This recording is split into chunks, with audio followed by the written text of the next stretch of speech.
we're just going to get this out of the way. A lot of times when you're in sales, you want to have an attention getter.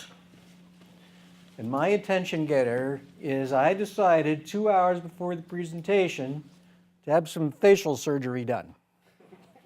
That was my idea. And just as I was leaving, the doctor said, now make sure your audience tonight, remind them you got to keep using suntan lotion. So anyway, I had a little basal cell thing happening, but literally it was 2 hours ago. My nose is still numb, but my mouth seems to be working just fine.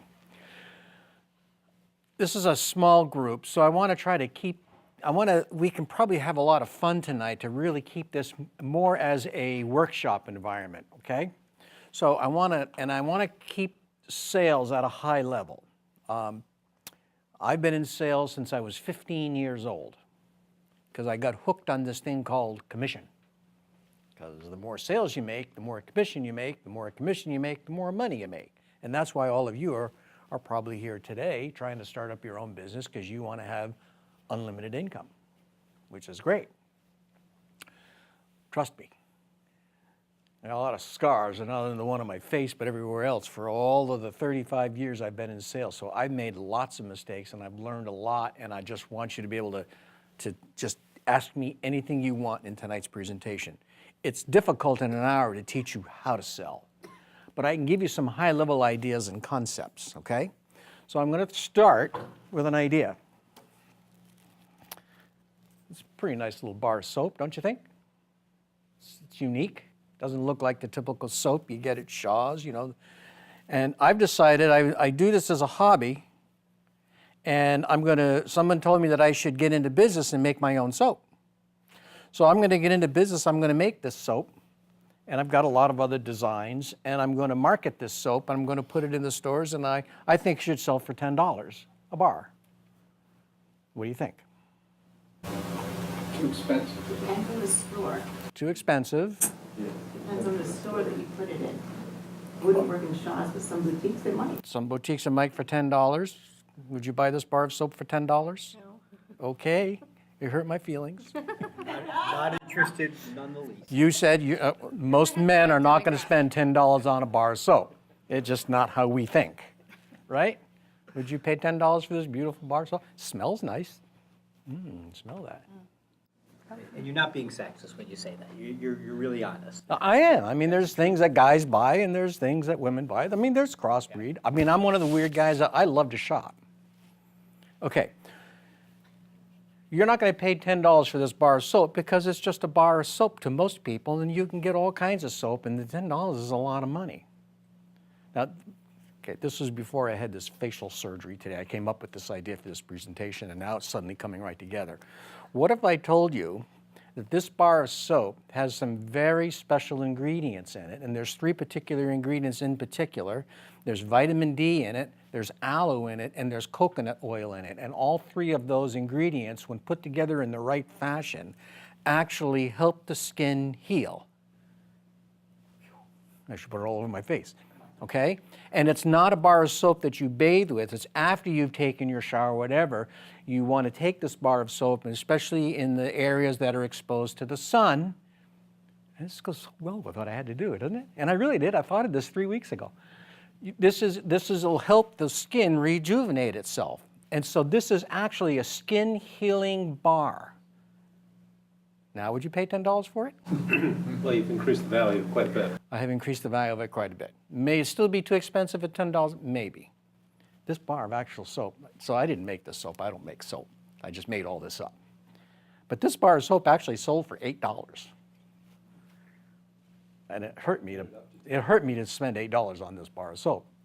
But that's what it sells for. So my idea and my concept is in selling, well, let me start with the presentation, because I can easily get ahead of myself. Okay, this is my first question. Did any of you attend my training seminar on sales last year?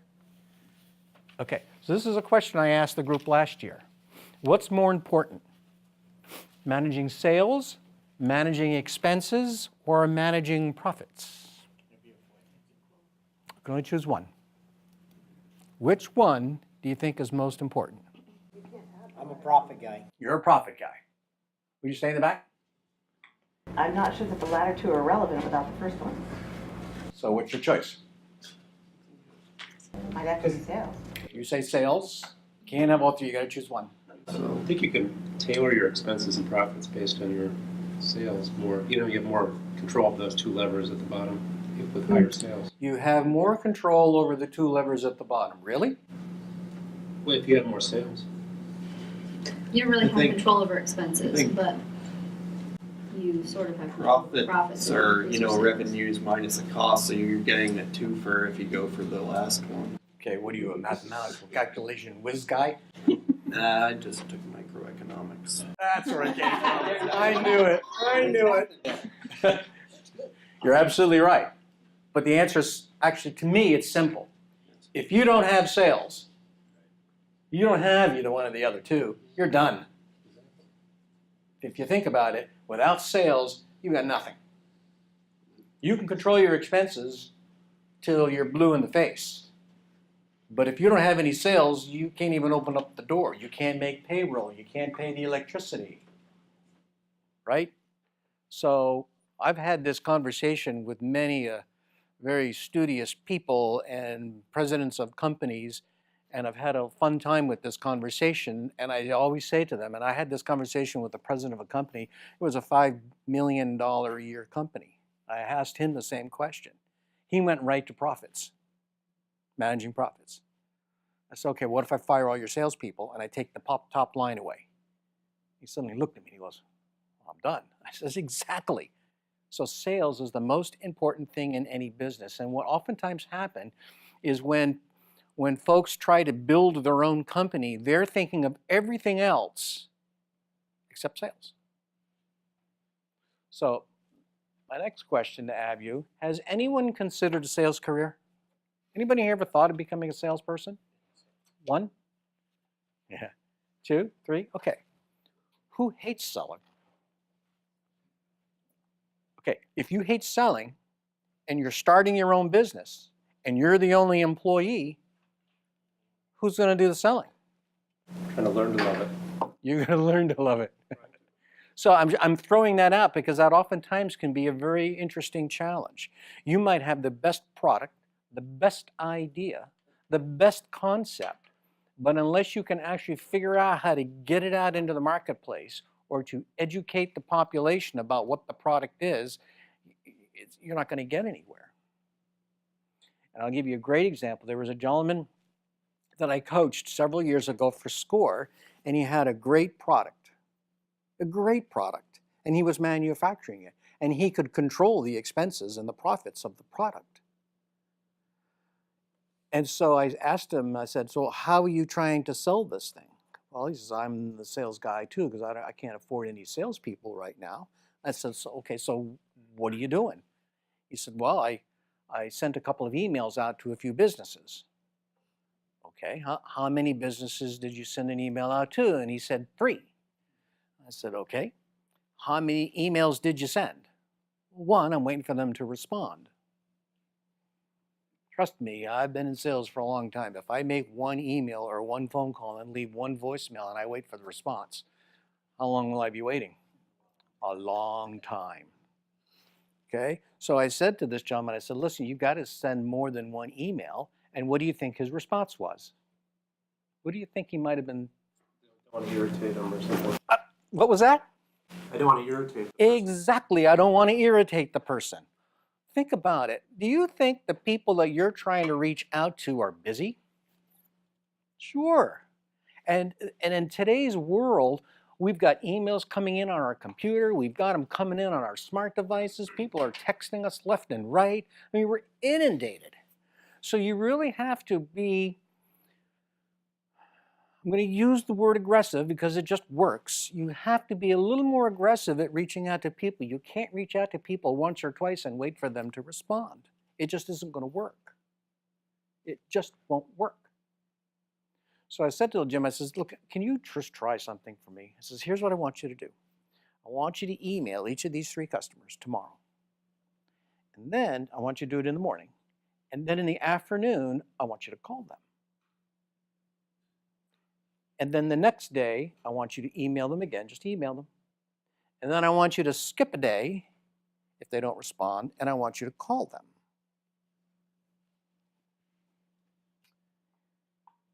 He couldn't do it. He just couldn't do it because he felt he was being a pest. He was done. He was just done. That's really what sales is all about. It's not necessarily about being a pest. It's about a couple of things. So has anybody ever hired a salesperson? Okay. So let's all think this through. What is the profile of a perfect salesperson? It's not one that has tape on his face. Good thing my company is all about phone work.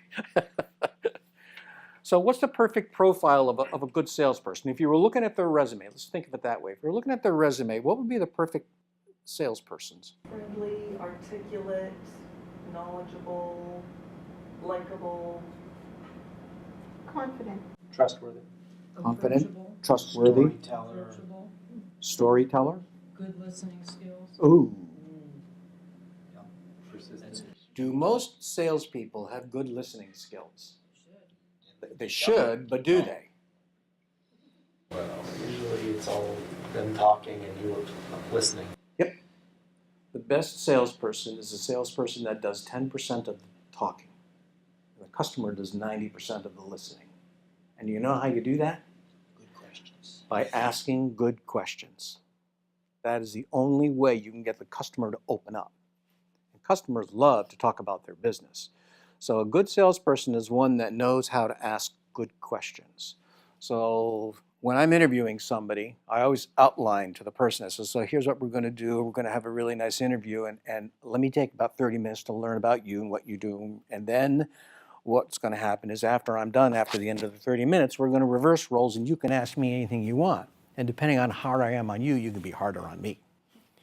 So when it comes time to flip it, 60% of what I'm going to decide on this person is going to be dependent on how many questions they ask me. What if they don't have any questions? What does that tell you about the person? What do you think? Disconnected. They're not in the room. Right. They could be shy. They're not or interested. scared. They haven't really researched me, or they may not even know what it is they're trying to do. Okay?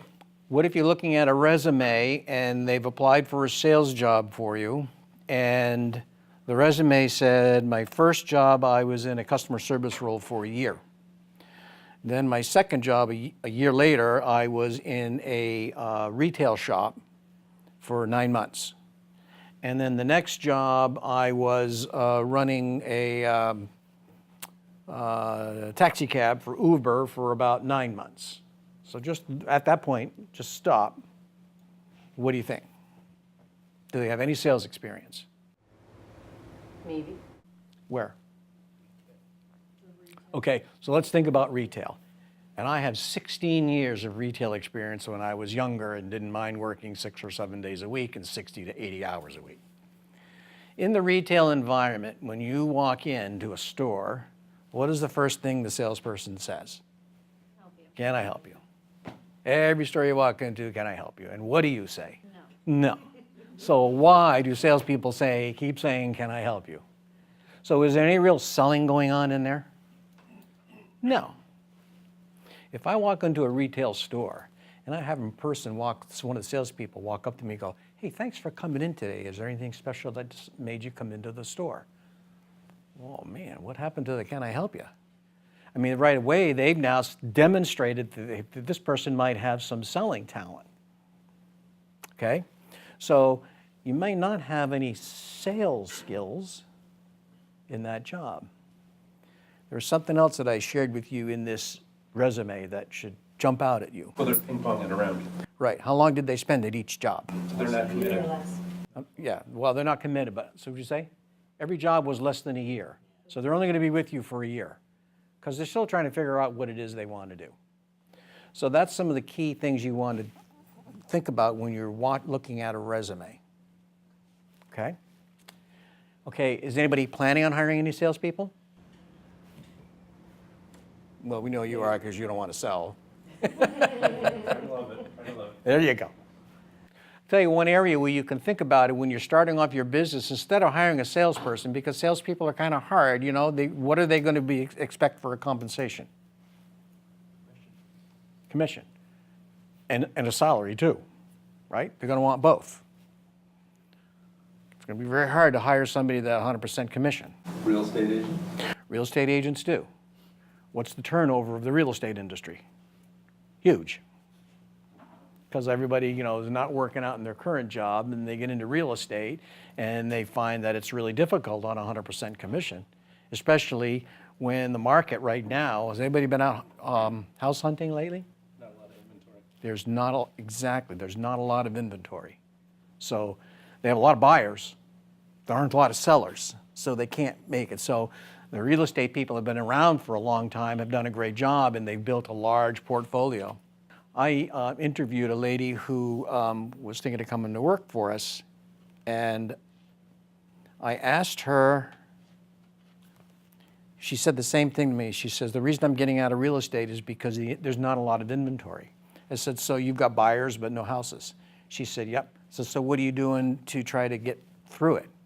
She said, I asked the buyer if there are particular neighborhoods that they've looked at that they like.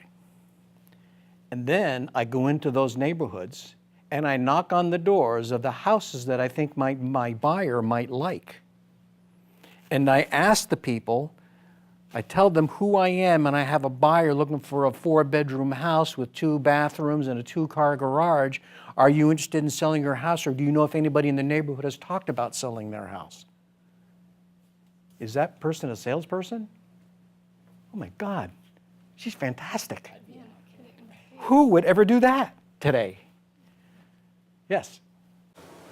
I did that 15 years ago. That's how I got my condo, because I was focused on this neighborhood, and I leafleted 3 times, updating the story as I went, but I walked around and said, I'm pre-approved for money, I'd like to live here, no need to use a realtor if you want to sell.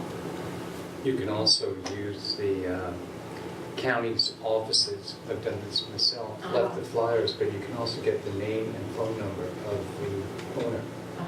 Well, but you don't know, there's no owner. I mean, you just go knock on their door. That'll save you a whole lot of time. No, I'm saying in addition. You could, yeah, you could.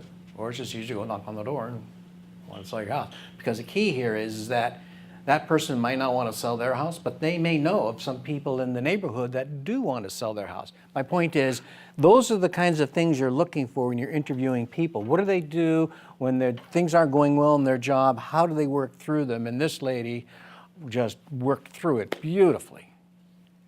I ended up not hiring her, even though I wanted to, because she decided she was going to stay in real estate. And good for her. I mean, that was great. Okay? So those are some of the things that you want to be looking for in a salesperson. And I get a lot of resumes. And the first thing I look at when I'm looking at resumes, I look to see where they live. Because if my office is in Burlington and they live up in Newport, there's no way they're going to be driving down to Burlington every day. And even though they say they might, you and I both know that they're not going to drive 2 hours from Newport down to Burlington to be in the office at 8 o'clock in the morning. It just isn't going to work. But I always go down their job section. I say, how long have they been in each job? If they passed that test, then I look at what the jobs are and what they did in the jobs, and does it kind of line up with the job that I'm trying to fill? Whether it's a customer service role or a collections role or whatever it might be. Is there somewhat of a match with what I'm trying to fill, and do they bring any experience to the table to help fill that job? Yes, sir. How long would you be looking for them to have spent in whatever jobs they're at? A couple, 3 years? Yeah, 2 years to 3 years, that would make more sense. But it's very, very common today for the younger generation, and when I say the younger generation, the under 35-year-olds seem to be jumping from one job to the other because in their head, that's their way of climbing the ladder. Okay, in the older generation, like in my days, the idea of climbing the ladder was you tried to stay with the company as long as you can, and you climb the ladder within the organization. The thing that the kids aren't understanding today, the under 35 aren't understanding today, is that you're not necessarily creating any sense of security with the next company you go to. And it's very easy, trust me, because I did this one too, it's very easy to convince yourself that this person can do the job.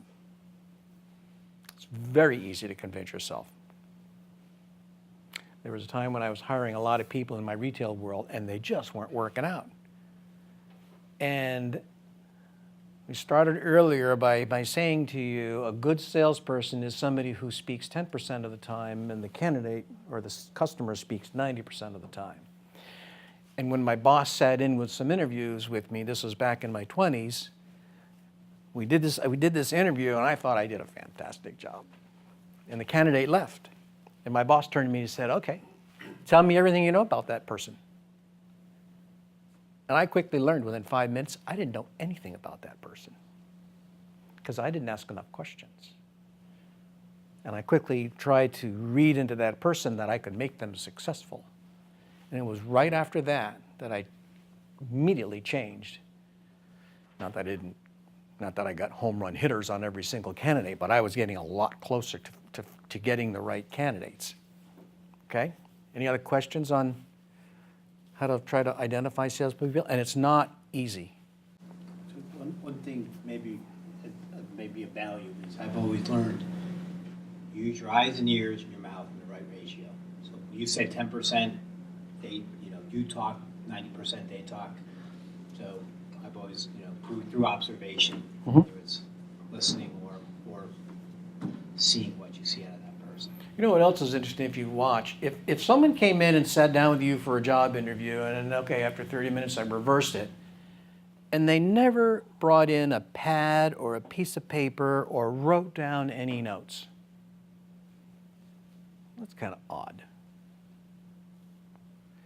One of the questions I asked them in the beginning of the interview, did you have a chance to check out my website? Did you have a chance to check out my website? I didn't know you were No, so you did. Yes, I did. Great. So now I don't know whether this person's telling me the truth or not, and they might have just gone on the website and said that I've got one and then shut it down and went and played something else. So I say, well, great. So as a test for me to determine whether our website is really any good or not, tell me what you think my company does. Okay? Now, he's got to really check out my website to figure out how to give me the response. Now, if he really hasn't checked out my website, what does that tell me about him as a candidate? Might be smoke and mirrors, you just didn't really research, you're just trying to find a job, and I can respect that. But I'm really not looking for people that just need a job, I'm looking for people that really want to do the job that I'm looking to fill. Depending on how you're going to sell, does anybody have, you're going to be selling over the phone? You're going to be selling, yep. Sort of. So my business is, I provide a service. My business is called Declutter Me. So I'm helping people get out from under too much stuff. So people typically will have found me online and then I try to sell them on the phone. So it's interesting, so I don't see the person, so I don't have, the facial recognition stuff. So it adds some challenge to what you've just said. So I'm assuming the person's seen my website, or I wouldn't be having the conversation. It can be challenging. First question you ask is, how did you learn about me? Oh, yeah. Because you're going to start that Yes. dialogue. Sure. Yes, and I do often ask that. Yes, sir. I owned a business for 24 years. It was built solely on cold calling. And what I would do is I would purchase the records, the information about each of the companies and based off different counties, different cities, research the product, go online, check their website, and then start to give them calls and let them know how much I knew about their company and why. The reasons we should do business together and what we could do for them. Where were you 10 years ago? I could have used you. Cold calling has changed quite a bit. No, it hasn't. Everybody else has just changed it. It isn't any different. And if you use the techniques that you and I have been using all these years, they work just as well. It's just that a lot of people don't like to do it. They want to do it the easier way. They want to sit in front of their computers and blast out emails left and right, and hopefully that somebody will respond to one of those emails. We built relationships with customers that we had never actually spoken to on the phone, based on the information that you can gain from a receptionist, a coworker. Oh, he's in Hawaii, he won't be back for 2 weeks. Right. So you send an email, how is Hawaii? And he's wondering if you've had a conversation. So everybody else is going to be selling your products face to face? What is your product? It's a marketing, I'm not really launched, so I don't want to give away too much, but it's a business-to-business product to restaurants. Okay. So here's another really clever idea, I think. Whenever I schedule an interview with somebody, I say to them, I'd like to start by having a telephone interview with you. How about tomorrow morning at 9:30? And they say, sure, Rick, you can give me a call tomorrow morning. I can be available at 9:30. So I say, wonderful. You call me. Here's my phone number. And if you hit my voicemail, please leave me a message and I'll call you back. I'm sitting at my desk. It's 9:30. The phone rings. Do you think I answer it? No. Why not? What I'm also looking for, I really want to listen to the message because I want to know what type of phone personality do they have. Even if you sell face-to-face, you have to get on the phone, and you have to call people, and you have to make appointments to go and visit them. You know, John, hi, my name is Rick. This is my company. I've really got a great product that I'd like to have a chance to talk with you about because I really think it'll help your company do blah, blah, blah. Can I come by tomorrow morning at 9:30 and talk with you? And I don't need more than 10 minutes of your time. So I'm looking for the person's phone personality because if they're going to sell, whether it's going to be face-to-face or whether it's going to be on the phone trying to get appointments, they've got to have some life to their voice. Hi, Rick.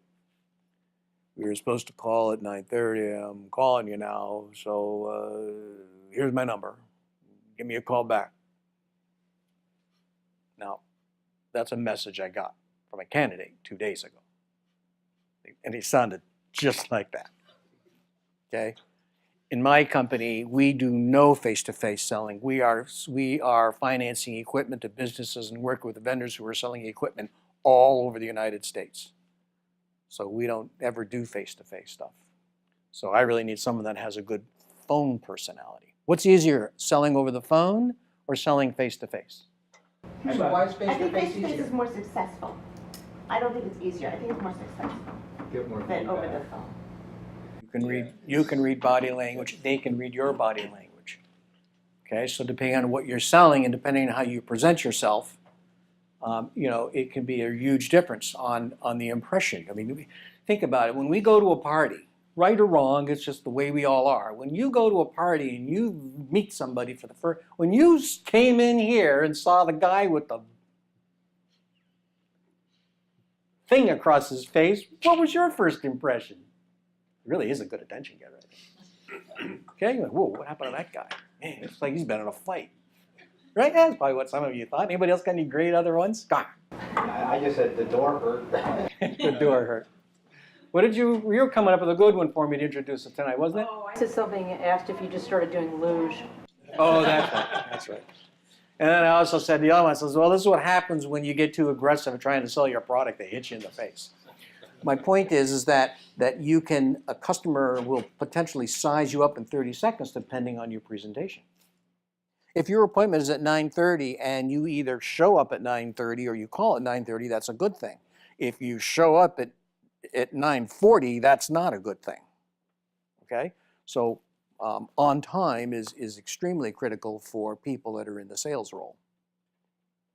Okay? So I hope this helps on when you're looking at sales candidates, some of the tricks that's really helped me over the years.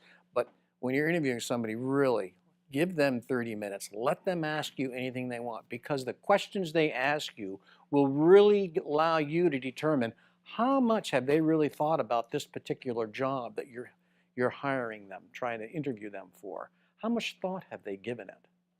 Okay, and if you're hiring a salesperson and one of the questions they ask you in their 30 minutes is how does the job compensate? What's the compensation of the package? Don't get turned off because they're salespeople. That's their livelihood. That's how they work. right? And most salespeople have a, here's another great question. You're interviewing this candidate, and let's say they've been on the job for 3 or 4 years and they've been in sales and they've had 4 different sales jobs. And I will ask them this question. I ask them all. I said, okay, so on the last job you did, tell me how your compensation worked. And they're always going to say, well, I got partial salary and partial commission. I'll say, great. Last year, what was your salary? And the person says, $60,000. I said, wonderful. And what was your commission? And they go, 10. So this person, and it may not just be the way this particular company pays, and then I'll go to the job they had before that. How did that one was compensated? They goes, oh, that one had a $50,000 salary and I only made $8,000 in commission on that one. So this person's coming from a world where their salary is pretty decent, $50,000, $60,000, and the commission is a very small piece. So do they necessarily need to be very hungry to be successful and generate lots of business compared to the real estate person? The real estate person's really got to be out there hustling for business because, as they say in the sales world, you eat what you kill. So if this person's always been in a salary, in a compensation package where 90% of their compensation was salary and a small piece of it is commission, and you're trying to flip them the other way, they won't make it. Even though they say they will, they usually won't make it.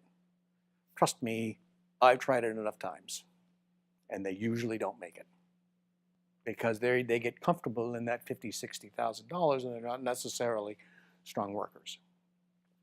They're good workers, but they're not aggressive hunters like that real estate person, like that lady that I gave you. I mean, I thought that was dynamite. I really wish I could have hired her. Let's move on. All right. Did anybody attend the marketing seminar last month in January? Okay. So in that marketing seminar, they talked about product, place, price, promotion, and person. I want to focus on the person. So the first question that we presented at the marketing session was, who are your customers? And it's important to know who are your customers.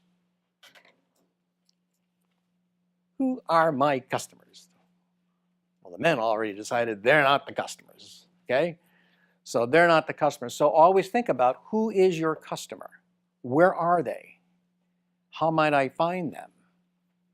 If I'm going to do an email campaign, is there some way I can maybe buy a list, although it can be oftentimes expensive to go after that audience? Or if I'm going to make phone calls to try to get in to see people, who might I be trying to connect up with?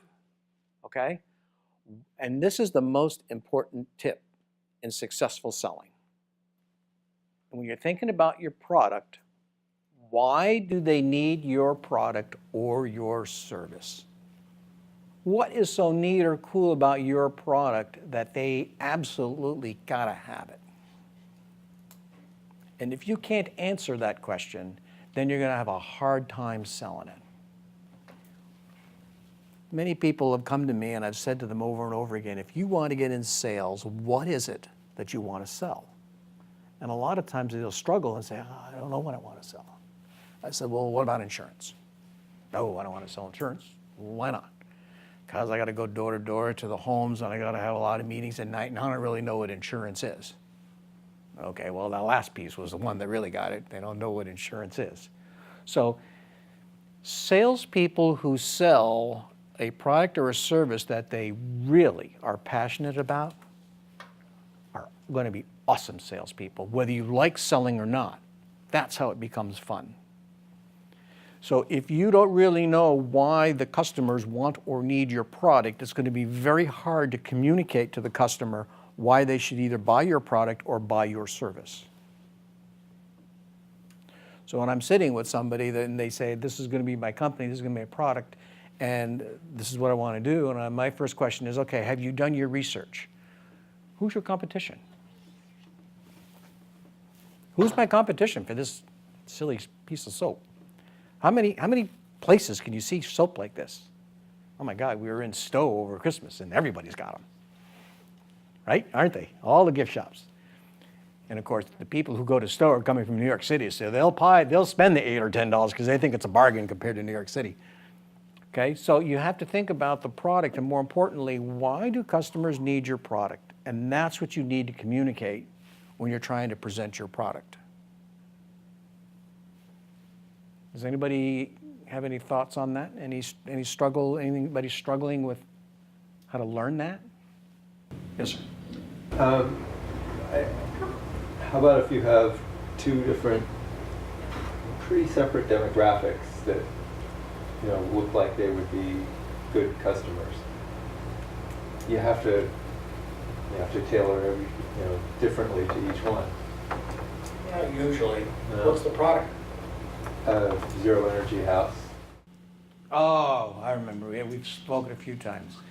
Okay, so, but there's a lot that has to go into this, okay? Just like you're not gonna buy my soap for $10 if your product is way overpriced compared to what else the customers have to choose from out in the marketplace. And I'm not suggesting your house is overpriced or not, but you have to find out, is your product positioned correctly to sell?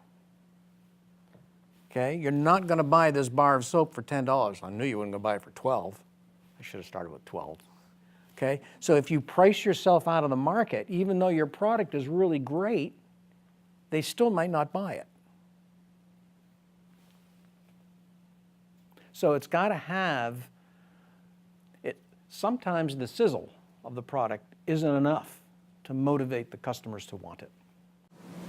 So how do you deal though with people with different needs? You know, like older folks, they want to have a house that, you know, where they don't have utility costs increasing. You know, younger folks, they want to have a house that they're never going to have utility costs. Right, but the younger people don't have the money to build the house that you're trying to build. So one of the ways in which I would try to market research your product is I would go to a bunch of real estate companies. Sure, get comparables. Yeah. No, but I'd ask them, if you had this house in your inventory to sell, would you be able to sell it? And if not, why not? They'll probably be able to tell you what it is that you need to do or modify to sell more of these. I mean, for young people to spend $400,000 on a house today is hard. They're coming out of college with how much debt? Yeah, I'm not talking right out of college. I mean, these folks are probably early 30s. They still have college debt because they're not coming out of college until 22. Unless, I mean, I don't know. I'm suggesting that your audience might be the older people. And that was my thought, and yet these were the people who bought the house. One person bought the house. Don't think that the whole market is now available at under 35 to buy your house. But it makes me feel like I need to be able to also appeal to this age demographic, not just, you know, a retirement community for people who are, you know. Maybe. Yeah. Maybe. If it takes 100 people that are under 35 and we find one that can buy the house versus 100 people that are, 50 year and up? And out of the 100 people that are 50 and up, half of them can afford your house, which group do you want to go after?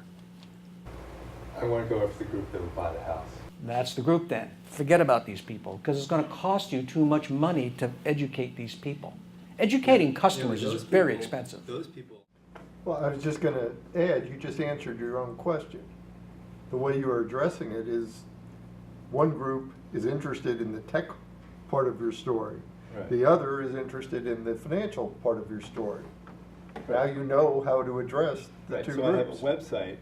I have to have a page that's, you know, all tech stuff, which I do. And You then- may have two different websites. Yeah.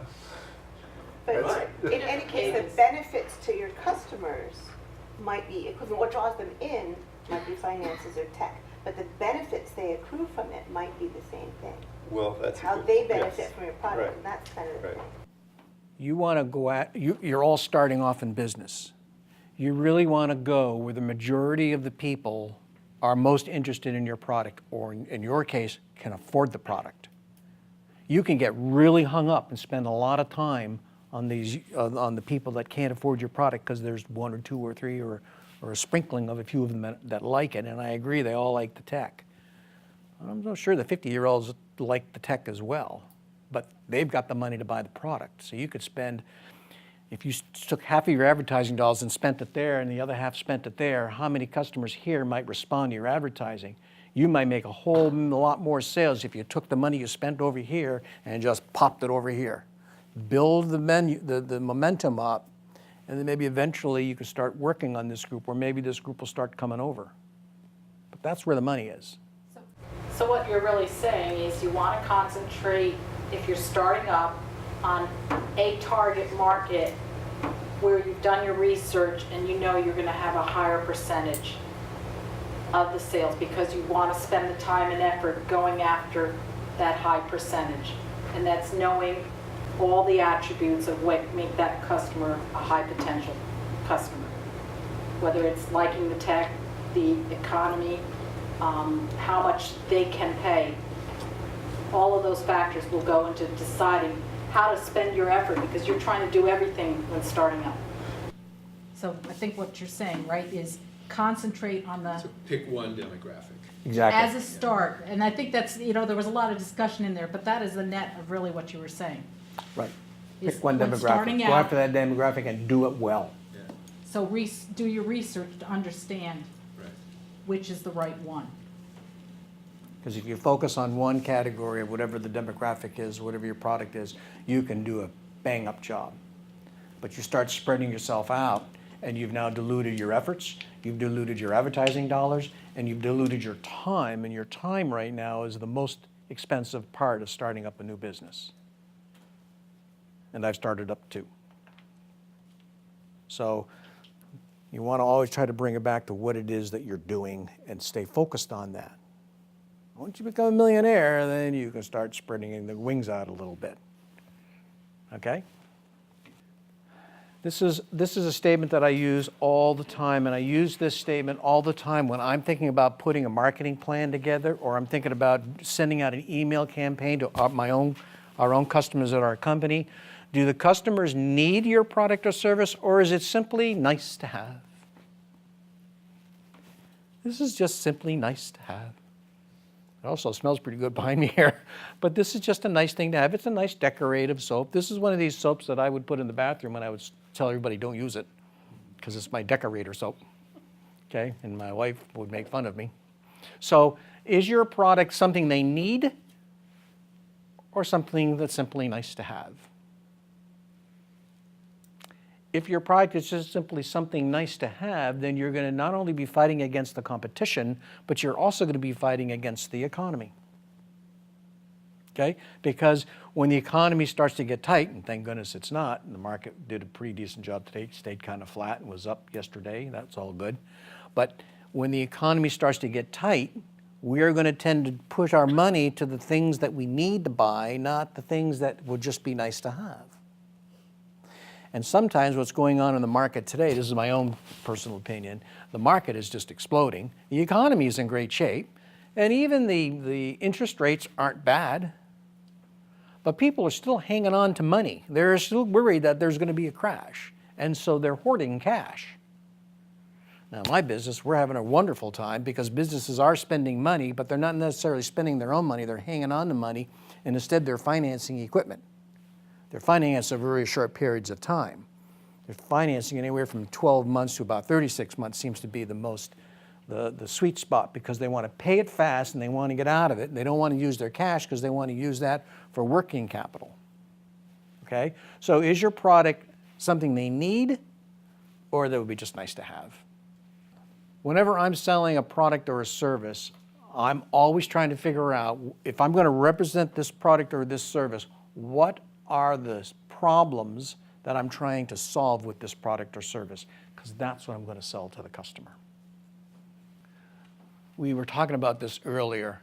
A serious sales presentation mistake made by almost every salesperson. They start selling before they find out if the customer even needs their product. So when you're trying to sell your product or service and you're trying to talk to it about a customer, you want to go in and ask questions. Because if you don't, if you immediately start selling, I call it the emotional wall comes up. okay? So in my world, we are always on the phone calling vendors, companies who are trying to sell their product or service, and we want to be their financing arm so that when they give a quote to a customer for $20,000 worth of equipment, they can say to their customer, and by the way, if you have financing, we have a partnership going with North Star Leasing. That's what we do. So we build these financing programs in partnership with the vendor, and the main mantra is, I can help you sell 25% more equipment each month if you offer financing to your customers. But if I get on the phone with that vendor and I say, hey, John, hi, it's Rick with North Star Leasing. I'm glad you picked up the phone. I'd like to talk to you about North Star Leasing and what we do, basically what we do, and I go off and running, okay, for 45 seconds. So what did the emotional wall of that customer do in the first 10? And right up here. You can feel it. Okay, and as soon as I'm done with my 45-second spiel, what's that person going to say? They're even still on the phone. We don't need you. Okay? One of the unique things that I do on the phone, and I try to get my sales team to do this as often as they can, and it's easy to forget. When I call, I say, John, hi, my name is Rick with North Star Leasing. We haven't had the pleasure to meet. The only purpose of my calling is to see if I can set up a phone appointment with you to talk about how my company can help you sell 25% more equipment each month. Can I have a phone appointment with you either first thing tomorrow morning, unless you have a few minutes now? How many of those calls transition right into the topic? 50%. And how many more make an appointment? Most of them. If they say, Rick, did you caught me at a bad time, but I'd be happy to take your call. And I say, great, how about tomorrow morning, first thing in the morning before your day gets hectic? And I love it when they say, okay, how about 10 o'clock? But if I made 20 phone calls and I didn't use that line, I'll get shot down 19 times. These people are busy. You don't think they're sitting there at their desk, as I say to my salespeople, with their feet up on the desk waiting for your call. There's a lot going on in their world. They could be having a problem with a particular product that isn't working for a customer. They could be having a problem with an employee that didn't show up and the phones are ringing off the wall. Who knows? So always show a little bit of respect and always, always, always ask for a phone appointment. And you'll be amazed at the response you'll get. Because the first thing it does, it demonstrates to the person you're talking to that you're not just every other single salesperson. So when the guy says to me, or the gal says to me, Rick, I got a couple of minutes now, so what do you got? I said, well, as I said a few minutes ago, what my company does is we build very customized financing programs with a very fast and effective way of giving you approvals for your customers so that $20,000 piece of equipment you're trying to sell and the customer doesn't have the money for, we'll finance it for him. Can I ask you a few questions? I don't know if he needs our company or not. For all I know. What's critical there, though, is you ask permission.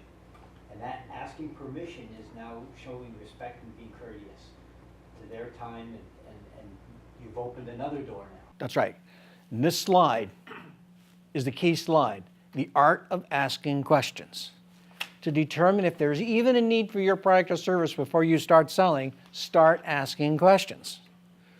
So what if the guy said, sure, I'll give you a couple of minutes. I say, well, John, great. So let me just start by asking you, do you use financing to help sell your products today? Oh, yeah, we do. Wonderful. How do you go about doing that? Oh, I've got a partnership with 5 other financing companies. So what did that just tell me about the customer? He knows about financing, and he has 5 other companies. So I don't have to educate him on the idea of how to use financing to sell products. He's really into it. The problem is, I don't want to be number 6. Okay? So do I really want to have this customer? Maybe not. This might not be a good partnership. But there's a good opportunity to say, gee, why do you use 5 companies? Exactly. Great question. What else could you ask them? Okay. I mean, I'd be going down the path of, are you happy with all 5 of those service providers? That's a great question, but here's a better one. Of the 5, which one's your number 1 go-to company? Why? Exactly. Why is that company your number 1 go-to?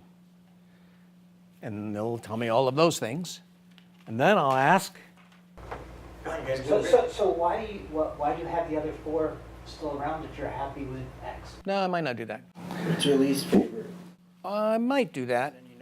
But with the number one guy, I want to be the number one guy, right? So I'm going to say, what is it about the number one guy that if you could change anything, you could change?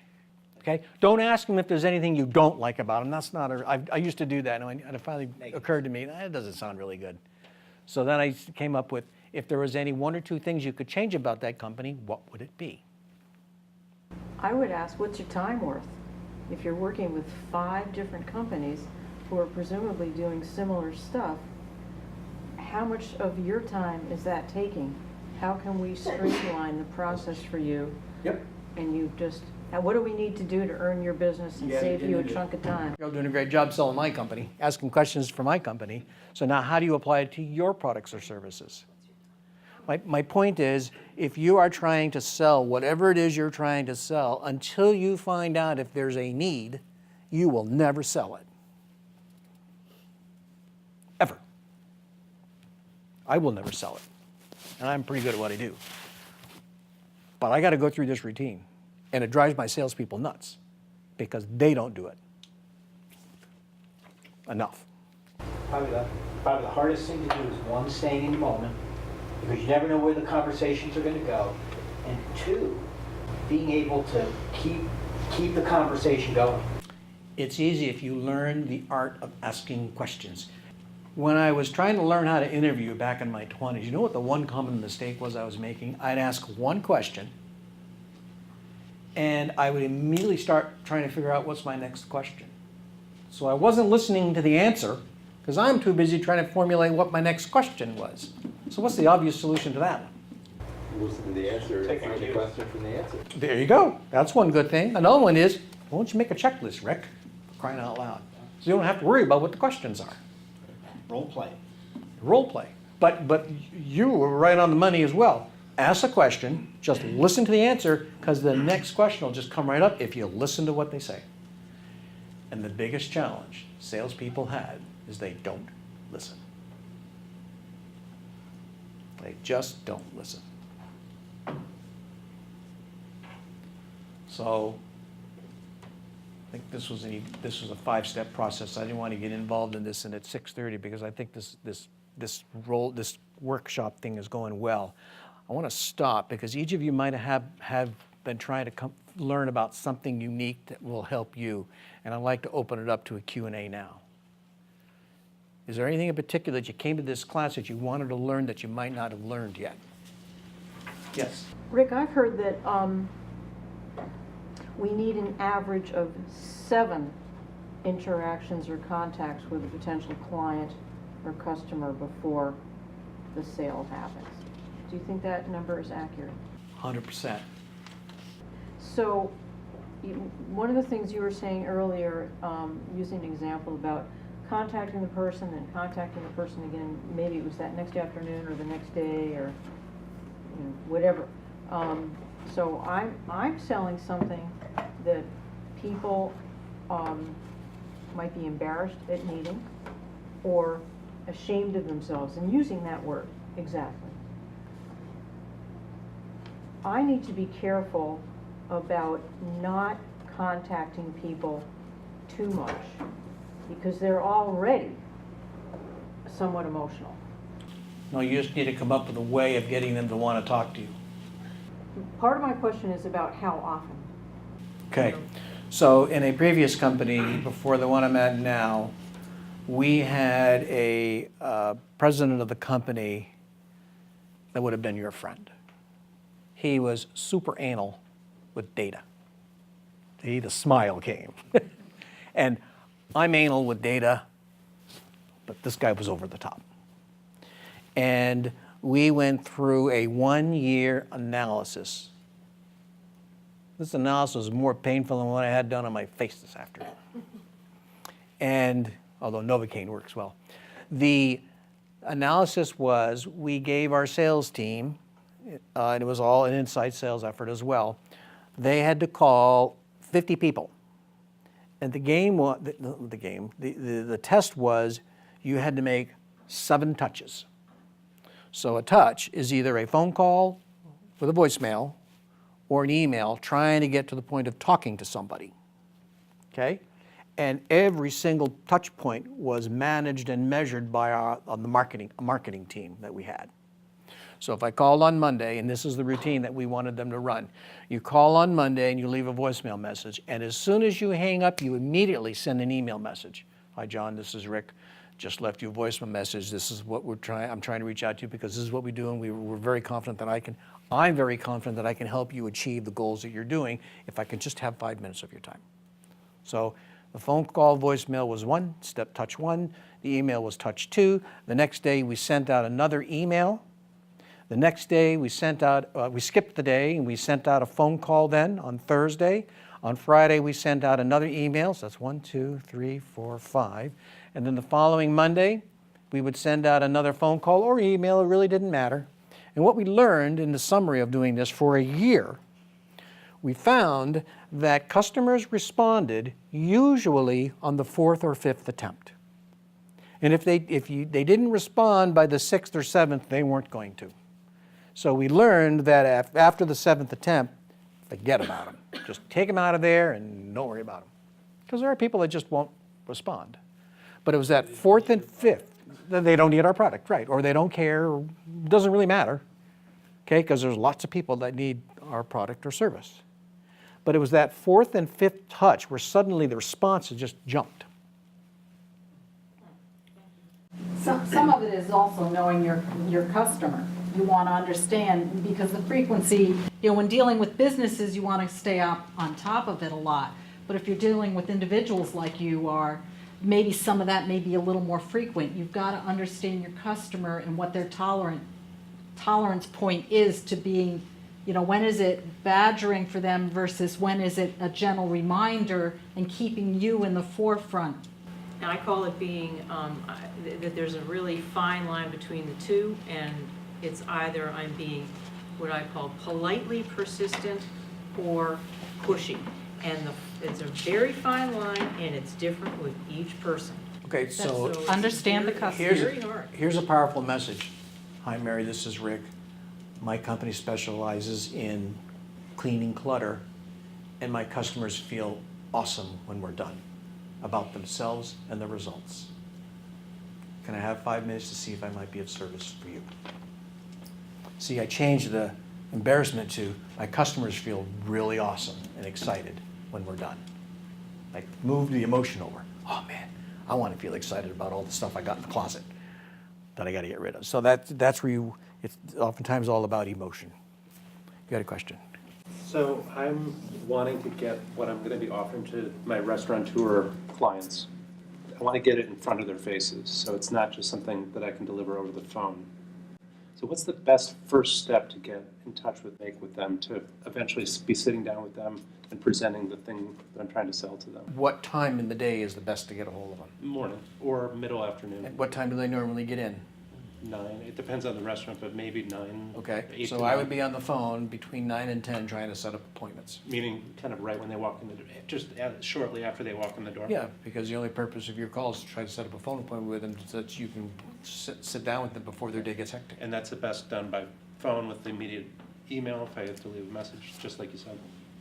I've done door knocking and I've done phone calling, and I can cover a lot more territory on the phone than I can going around knocking on restaurants. Yeah. And if I knock on the restaurant doors at 9 o'clock, half the time the door's locked and nobody comes to the door. Right? So I could be knocking on a lot of doors before I finally get somebody to even open the door for me. But they oftentimes might pick up the phone. So I would try to have a list of the restaurants and the people that I'm trying to get a hold of, and I would just call them. Now, many times you don't know who the person is you need to talk to, right? You don't know the person. You may know, who's the usual person you want to talk to? I want to talk to the owner. The owner. So you call it at 11:45, because you know